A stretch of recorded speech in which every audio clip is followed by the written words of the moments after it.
បន្លឺតាមខ្យល់រាត្រីឆ្លងកាត់បេះដូងឲ្យនៅគ្រឿងថ្ងៃដើមស្នាមញញឹមមួយដែលធ្លាប់បំភ្លឺជីវិតខ្ញុំថ្ងៃនេះនៅសល់ត្រឹមអនុស្សាវរីយ៍ស្ងៀមស្ងាត់គ្រប់ជំហានដែលដើរហាក់ដូចមានរោងគ្រប់ភ្លឺដែលឆ្លងហាក់លើសំឡេងហៅឈ្មោះបែរមើលជុំវិញគ្មាននរណាម្នាក់ឈររងចាំមានតែខ្យល់ត្រជាក់ប៉ះចិត្តឲ្យឈឺចាប់សំឡេងអ្នកណាហៅខ្ញុំក្នុងសួបិនធ្វើឲ្យបេះដូងរំភើបហើយស្រក់ទឹកភ្នែក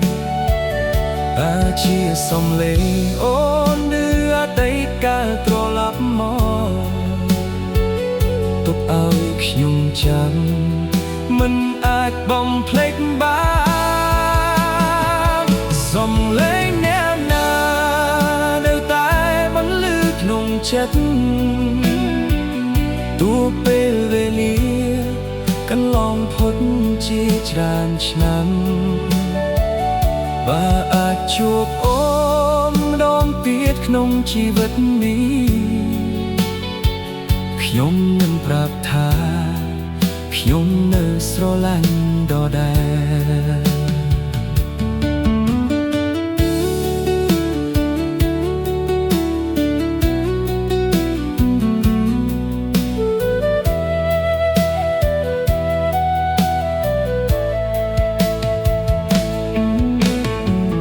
ធ្លាប់ដើរនៅតែដូចថ្ងៃមុនប៉ុន្តែនោះមិនណែតែដើរបែរបានបាត់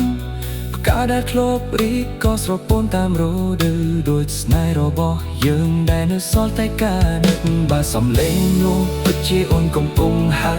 សូមវិលមកវិញមុនពេលបែកគំនេះអស់សំខឹងបើគ្រាន់ជាសូបិនសូមឲ្យខ្ញុំយល់សប្តិរៀងរាល់យប់ដើម្បីបានជួបអូនទូត្រឹមក្នុងចិត្តក៏ដោយសំឡេងអ្នកណាមិនឮក្នុងបេះដូងខ្ញុំ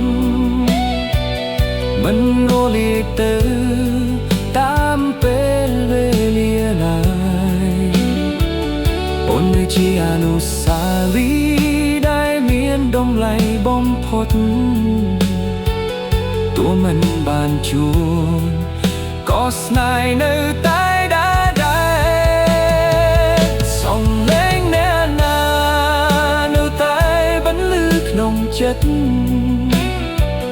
ទោះពេលវេលា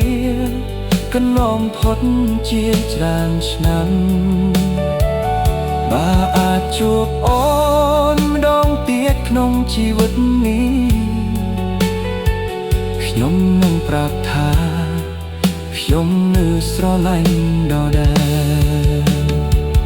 សំឡេងអ្នកណា